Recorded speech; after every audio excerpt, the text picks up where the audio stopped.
The Oakland Athletics are no more. I have decided to buy the Oakland A's and completely clean house. Everybody is gone. If you are not a rookie, you are tossed. You are no longer on the team. This franchise is going to have a huge twist. To make this rebuild process even more entertaining for the fans, I will be bringing in players who haven't gotten a fair shot. The has-beens haven't quite been relevant the past few years, never quite found their footing in the MLB. Maybe they're also just a meme.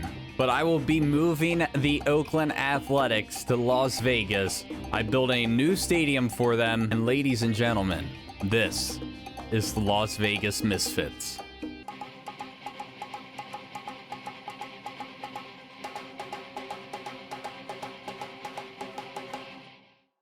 What is up? It is Finn here, bringing you guys a franchise series I am very excited about, and one I have been excited to start for a long time. And it is finally time. Las Vegas Misfits, where we relocate the Oakland Athletics, rebrand them, bring in a bunch of players for the rebuild that meet the criteria of being a Misfit, at least the criteria to be on this team. So before we get into the rules for the series and how I acquired these players, let's shoot for 1,000 likes this episode. Please be sure to smash that like button. Show that love and support, subscribe, join the Dorsal fam. Don't forget to ring that bell and follow us on Twitch. Link is down below. Also, a huge shout out to Kasabi.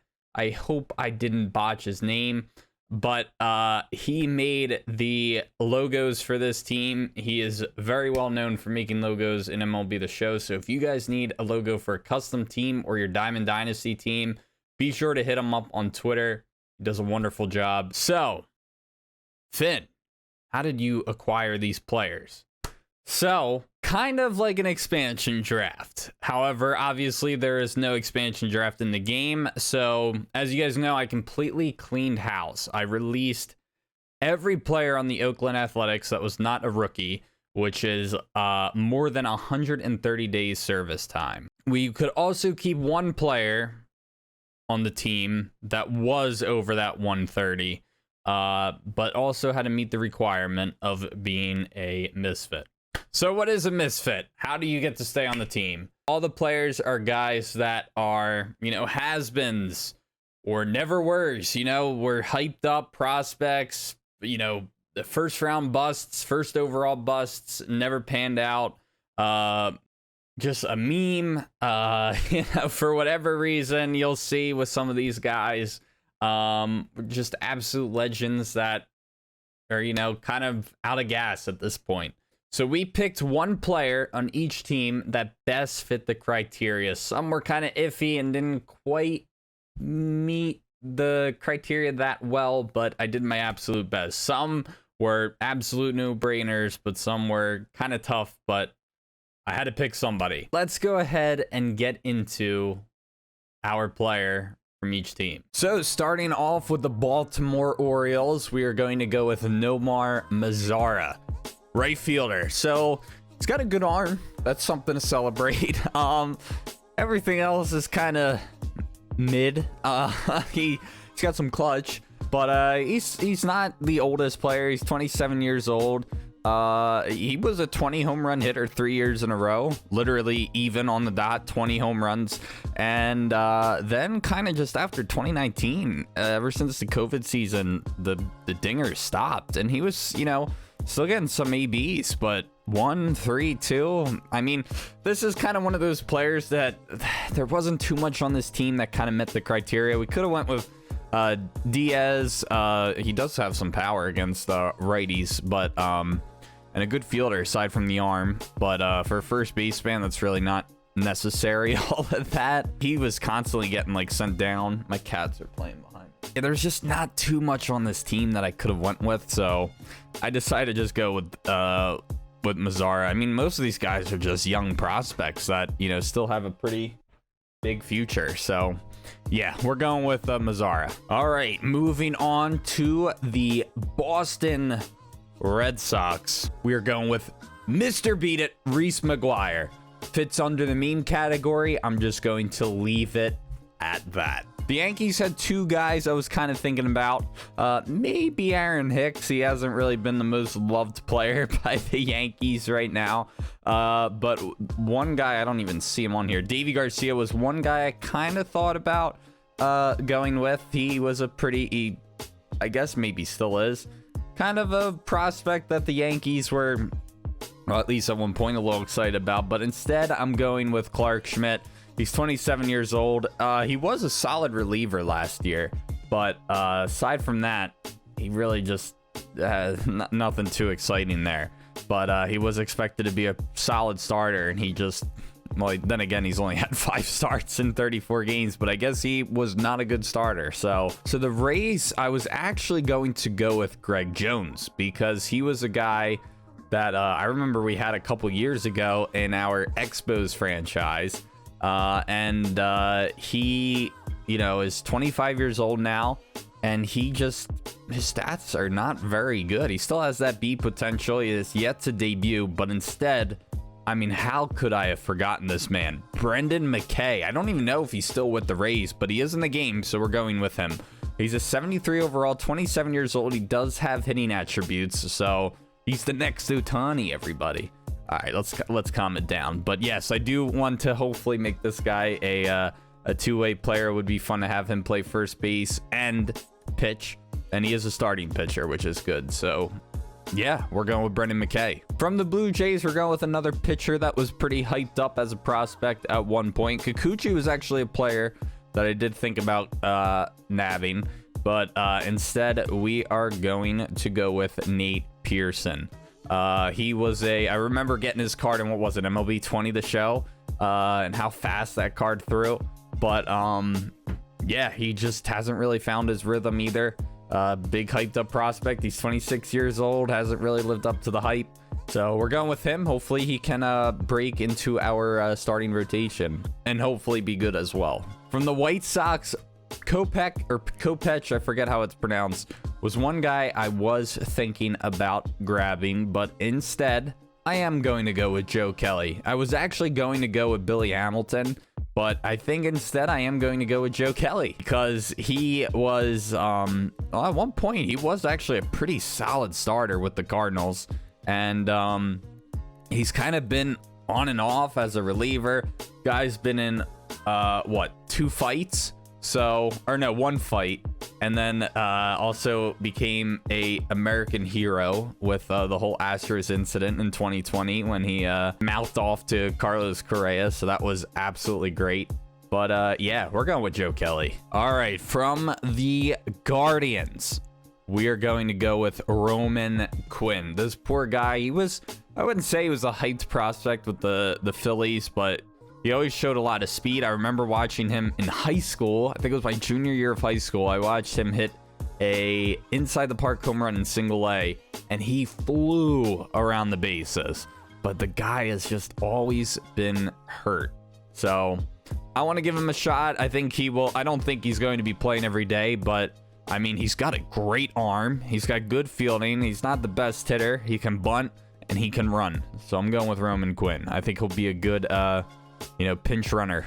So from the Tigers, I was actually thinking a case could maybe be made for Javier Baez, but his home runs are kind of saving him from joining this team. But instead of going with Javi Baez, I am going to go, actually, Casey Mize, there could maybe be a point made for as well, because he has, he did pitch in 2021, but 2022, not very good, and his rookie year, not very good either. But instead, I am going to go with Miguel Cabrera. He's obviously getting up there in age. He's 39 years old. I believe he announced that this is going to be his last year. So, I mean, he hasn't really been, normal, Miggy since what, 2016? So, but he was putting up good numbers, or solid numbers like 2019. He was pretty good. But ever since that, not really. Last year, he was not the best. He still bats over 250, though, so that's, good for him.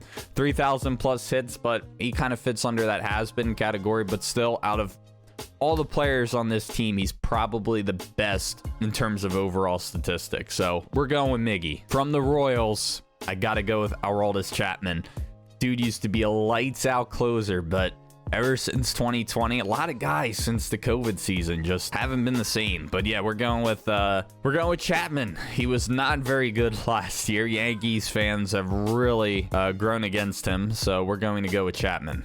I feel like from the Twins, we may have been able to go with Joey Gallo, but you know, he's 29 years old. He's got great fielding. The dude could play pretty much everywhere. He doesn't have the best speed, but he's got pop.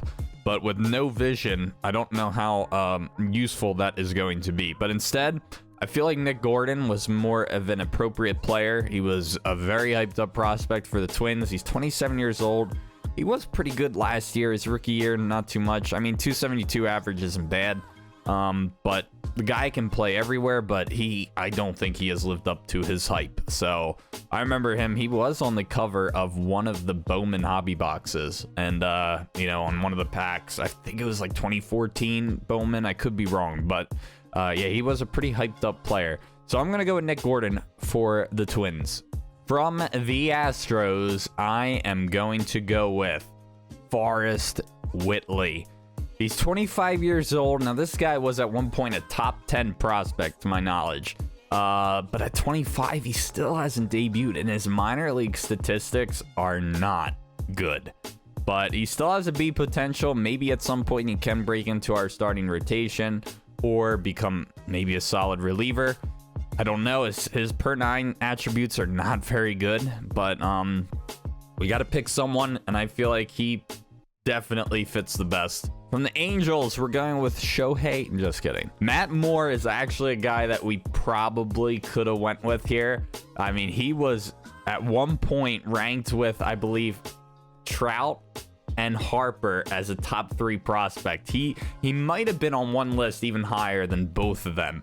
I remember seeing one list, he was up there, and I feel like he was over them. But instead, I am going to go with, if I can ever find him, here he is, Mickey Moniak. First overall pick in 2016 by the Phillies. Last spring, he was very good. You know, definitely looked like he was going to be our starting center fielder, and then he got hurt in like one of the last games of spring training. And when he came back, not very good. His best average was 214 in 3 seasons. Then again, he hasn't really gotten a big shot playing every day for a full season. So I don't know if he's going to fit into our everyday lineup. We might just just for entertainment value. But yeah, we're going with Mickey Moniak from the Angels. All right, now for our one player we are allowed to keep.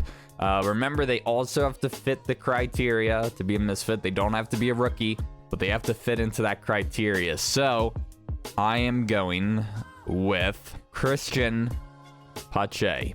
I don't know where he is. There he is. Man, a lot of these guys are far down the list. He's got good fielding and solid speed, but aside from that, that's really all he's got going for him. He is young at 24, but man, he's got no hitting, especially against righties. So last year was not a good season for him. He played more than half of the year, but I mean, he fits the criteria the most out of this whole team. So yeah, we're going to go with him. From the Mariners, Kelenic was a guy that I kind of thought about, but especially with his attributes in this game, man, I didn't know they really did him dirty with his contact. To my knowledge, he was actually having a pretty good spring training. But yeah, he has not found a rhythm in the Pigs. Hasn't even hit 200. Instead, I feel like it may have been a little cheap to go with him. Would have made for a fun series, though. It was tempting. He's got solid fielding, good power against righties. That's about it. But instead, I am going to end up going with Justice Sheffield. I don't know where he is. He's somewhere on here. There he is. We're going with him. He was at one point a top 100 prospect. Just feel like Kelenic was too cheap, and this was kind of one of those teams where there wasn't really a whole lot of players that fit the criteria very well. So I am going to end up going with Sheffield. From the Rangers, I think a case could be made for Spencer Howard. That was definitely a player that I was looking at possibly going after. I don't know what his name is. I know he's on MLB.com. He's still Clint Frazier. In the game, he's Jackson Frazier. So Jackson/Clint Frazier we're going with. I remember he was a pretty big hyped up player for the Guardians at the time. And then with the Yankees, I feel like some fans felt like he wasn't given a fair shot. He was getting sent down. He had 2 solid seasons with, or 3 with the Yankees. I mean, he put up solid numbers, but never really found a rhythm in the bigs. So we're gonna give him another chance. He is 28 years old. He's got an arm. That's about it. The Braves are one of those teams that it was tough to find a player. It definitely was. Kirby Yates. Now, this is a guy that had a very good 2019 season, 1.19 ERA. I believe he led the league in saves. I guess maybe this year he may have been considered their closer, but yeah, he had a solid year with San Diego. The year before that was pretty good, but that was about it. I mean, he hasn't really been the same, so he's a 73 overall. He is 36 years old, but I think he has something to give for at least 1 year with us. Yeah, we're going to go with Kirby Yates. From the Miami Marlins, I got to go with Cueto. Was a guy I was thinking about going with, but I have to go with Sixto Sanchez. I remember this trade when we traded him for JT Realmuto. I wasn't too sure. He was like our big pitching prospect, and at the time, our pitching sucked. We traded him, and he has not pitched since 2020. He's had injury issues. He was solid in his rookie year, but he hasn't been the same, and I thought maybe it would be cheap to go for him. He is a 72 overall. He's 24 years old, B potential, so I think he can still grow, but I think it's the point where it's not, like, his attributes aren't anything spectacular. So, he does have good velocity, though, but he could be a valuable piece for us in the long haul, but it's not to the point where it's, like, nabbing, like, Edward Cabrera or Trevor Rogers, you know what I mean? From the New York Mets, one guy I did think about going after was Darren Ruff. I don't even know if he's on the team. I actually don't think I even saw him. Oh no, there he is. He was a guy I did think about. He is good against lefties, but he has not been good. We need some relievers, so we're going with David Robertson. When he was in Philly, he was having some injury issues. I feel like the last few years he kind of was. Last year, I don't quite remember. I think he may have pitched the whole season, or I don't remember if he was hurt at all last year. He was okay with Philly. I didn't mind him. In 2019, he only pitched 7 games, but he kind of fits under that has-been category. You know, he was a solid closer for a few years. Well, actually, I don't think a 3 ERA for a closer is very good. But yeah, I remember when Rivera retired, they made him the closing pitcher, and I guess he was all right. A 3.08 ERA I don't consider very good for a closer. He did have 39 saves, though, but yeah, we're going with David Robertson. From the Phillies. Now, I know this guy is no longer on the team, but I am going with Mark Appel. I know they did him dirty. They released him a couple days ago, but we're going with him. He was a former first overall pick in 2013 by the Astros. He made his debut last year. He only pitched in 6 games, but he was good. 1.74 ERA, and I feel like both of his runs may have been from the same game. I feel like it was in Toronto. I could be wrong. From the Washington Nationals, we are going with... Oh, wait, where is he? Oh, there he is. I thought he was a shortstop. We're going with Carter Kieboom. I don't know where this guy came from, but I remember all of a sudden I heard about this guy in 2019 when they called him up. I don't think, I could be wrong. I don't think he was really being hyped up, like, from the draft. I don't know. I could be wrong. And he just has not been good. So, I don't really know where this guy came from. He doesn't really have anything. He's not fast. He's not a good fielder. He doesn't have good hitting. He's got good discipline and durability. So, I guess we can expect him to stay healthy. I don't know why I bothered looking at his pitching. I guess because he's got nothing going for him in the hitting attributes. So maybe I thought that there would be something to look forward to with the pitching. No, but in all seriousness, yeah, we're going with Carter Kieboom. He definitely fit under this category. The Cubbies. This one was a absolute no-brainer. We're going with Cody Bellinger. What happened with this guy? I mean, this guy was one of the faces of MLB. He finished first in Rookie of the Year voting in 2017, and then in 2019 he was MVP. And again, that COVID season hurt him. Hasn't been anywhere near the same. I mean, 2019 he was killer. 47 dingers, 305 average, and even the years before he was solid. Yeah, he only had 260 and 267, but he was hitting tanks. 25 dingers, maybe not as good as his rookie year. So his second year was a little bit of a setback when comparing him to his first year. But 39 dingers in your rookie year to 25 and then to 47 and then to barely hit double digits the next 2 years. He needs a fresh start. I know he was going to get in Chicago, but that sucks. He's going to get in Vegas now. So for the Reds, Joey Votto was a guy I was thinking about going after. Kind of fit under that has-been category because he has not really been very good since 2018. Although, actually, no, I lied. 2021, I didn't realize he had 36 dingers in 2021. So ignore me. I'm glad I saw that because he definitely, even though he had a pretty rough year last year, I assume he was hurt if he only played in 91 games. But with all that being said, I am going to end up going with, if I ever find him, I can't remember. I think he was in this category. This is really embarrassing. Oh, there he is. Hunter Strickland. Meme.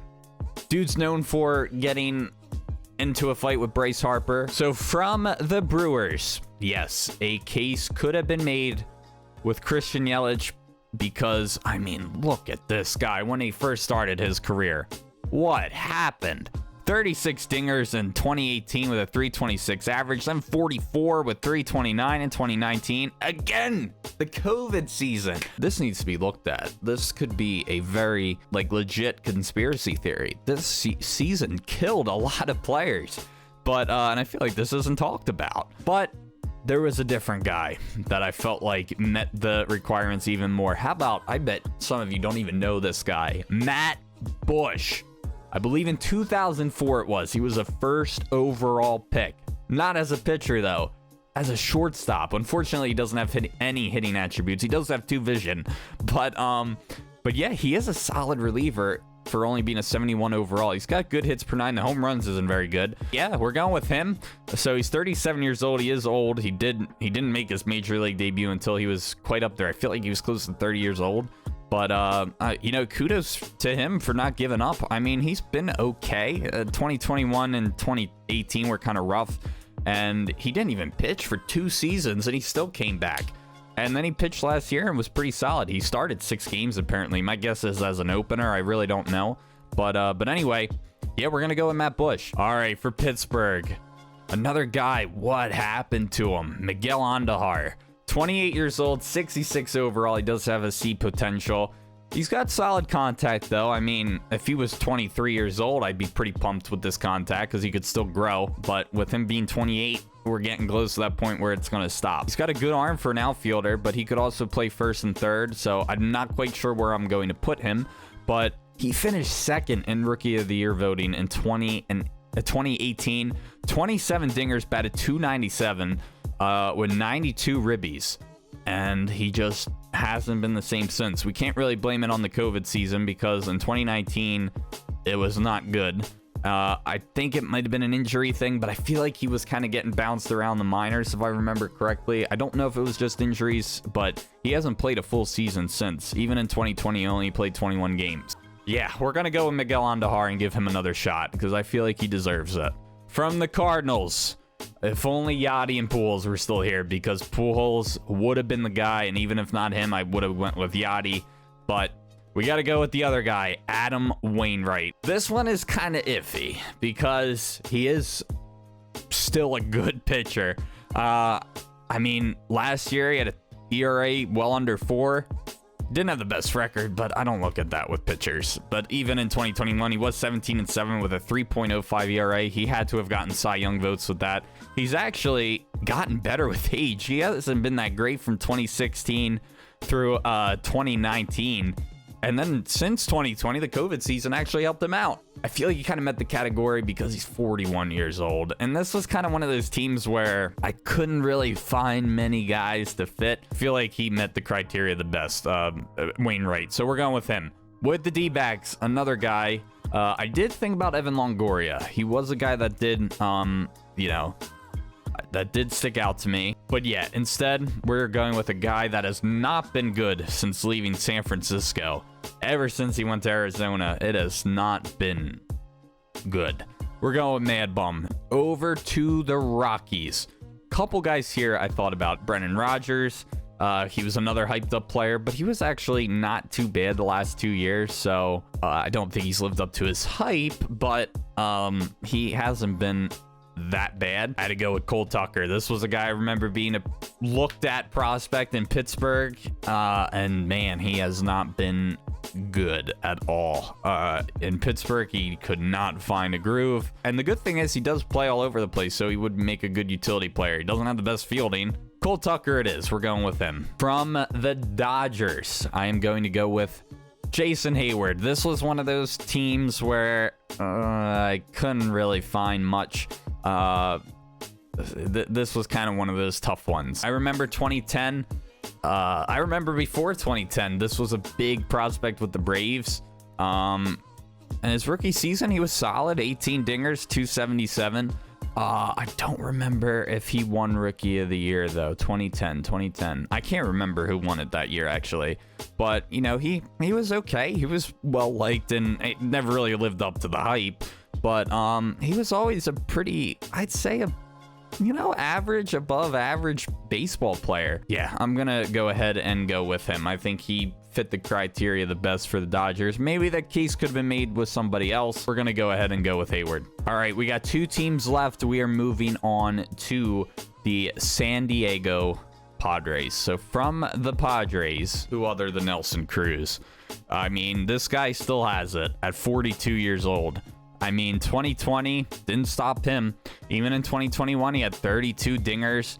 The guy can still rake. He wasn't as good last year, but he's 42 years old, and this guy really just from here on out. I mean, he really goes down in overall. I remember getting him I would always get him in a free agent in franchise mode, and they would always just automatically send him down the computer. And it's like, no, the guy can still hit. And last but not least, we have the San Francisco Giants. We need another catcher, and this guy will probably be getting more reps than McGuire, or they'll probably platoon depending on the handedness of the starter. We're going with Joey Bart, another guy that hasn't lived up to that hype. He does have good power against lefties, though, so this will probably be our catcher when there's a lefty on the bump. But man, he has not been very good. 2021, I'm not going to count this season. Yeah, he batted .333, but he also had 6 at-bats. Last year, oh man, not very good. .215 average. He's not even the best backstop. Like, he's got a solid arm, but that's about it. He was pretty hyped up.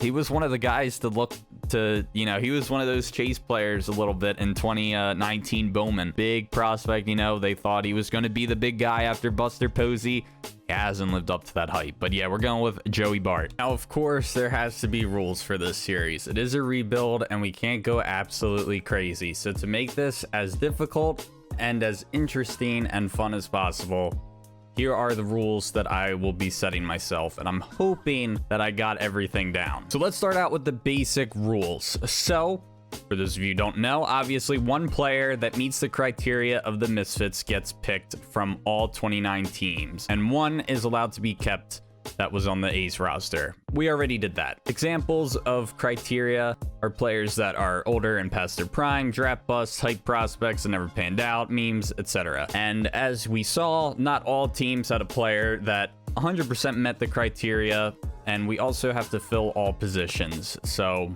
we did this to the best that I think I could. So the only players we can keep from the A's must have less than 130 days service time. If they are over, they get released. Pretty sure we already got everybody released on the A's, so I think we are good there. All players from the Misfit draft have to remain on the team for 3 years. The only reason a player cannot return is if they refuse to re-sign, retire, or are unable to be re-signed due to budget. Misfit draft players are the priority in the re-sign phase, so if we get other kind of players, even if they're free agents, we have to focus on the players that we drafted from the Misfit draft. The 26-man roster must consist of only Misfit draft acquired players until the All-Star break. If an injury occurs, they must be replaced by a Misfit of similar position if available. So we only have 2 catchers, Joey Bart and Reese McGuire, that we acquired from the Misfit draft. So if one of them go down, yes, we can call up a prospect or, someone else in our farm system. We can also acquire a free agent that we believe meets the criteria of a misfit, it's completely up to us. There's no rule for that. So we can do a free agent, we can call somebody up. After the All-Star break, former A's prospects, which are now misfit prospects, may be called up and misfit draft players sent down. We're not going to be going overboard with this. There's not too many draft picks or prospects in the minors that are better than our guys, if any at all. There might be a few, but for the most part, I don't think you'll be seeing this done much. Now for the player edit house rules. This is thanks to Armor and Swords sliders. I definitely recommend you go check his sliders out. He has a lot of, even if you don't use the sliders, he has a lot of awesome franchise house rules he does if you want to make your, franchise as interesting and fun as possible.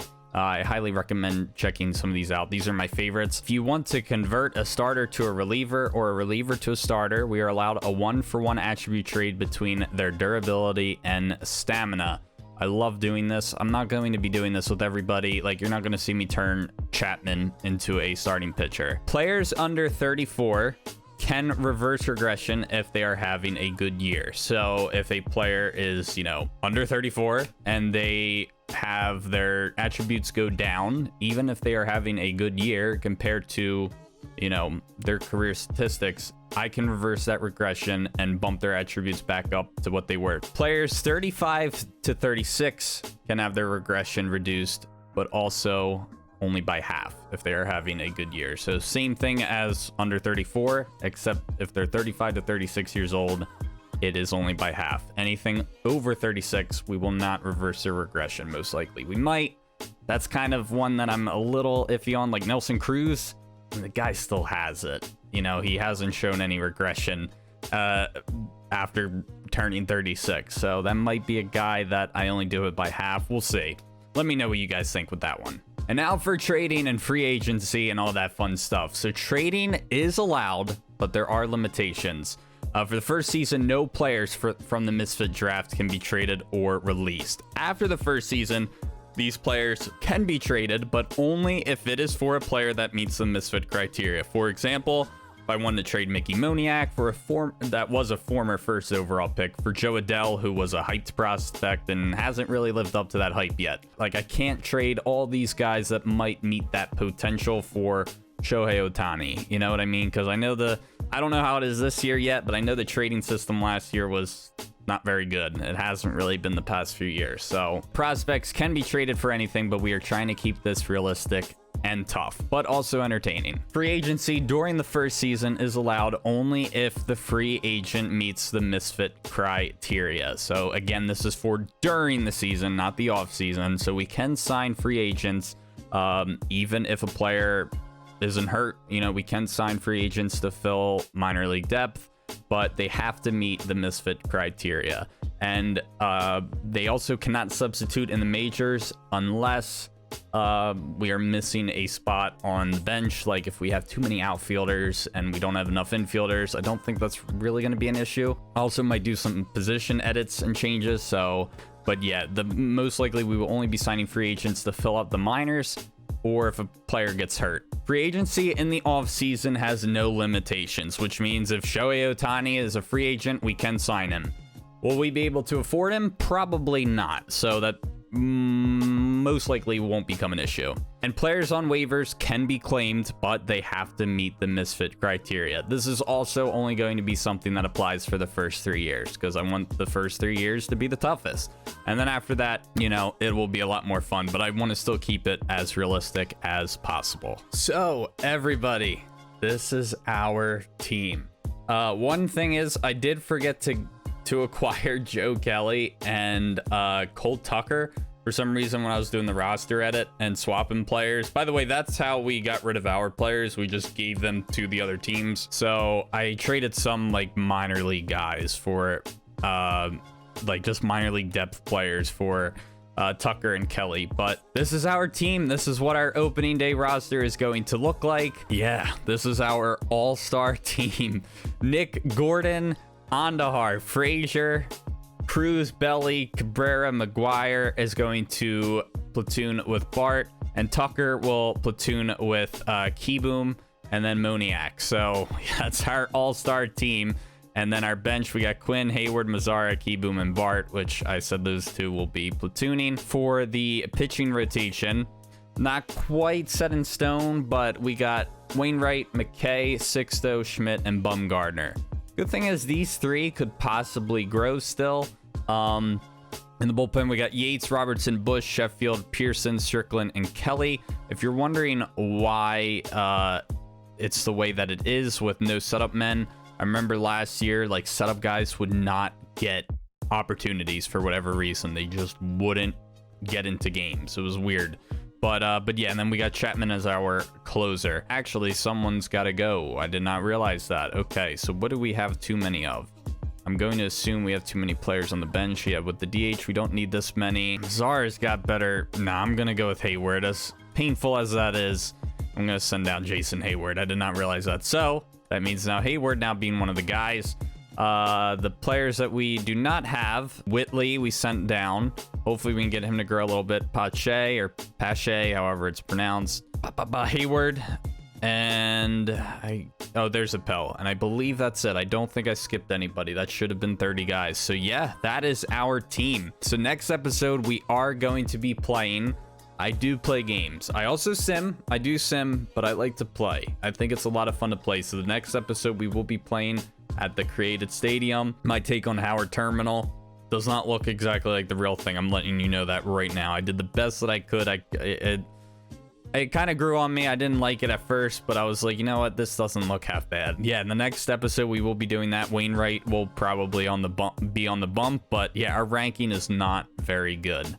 So this should make for a very entertaining series, and I hope you guys are looking forward to it as well. But that's going to do it for this one, everyone. Don't forget to leave a like and subscribe, and please be sure to check out the rest of the series when more episodes come out. I'm really excited for this one, big time, and I think it's going to be a lot of fun. So I'll see you guys next time, and be sure to stay tuned for this amazing, hopeful rebuild. Peace.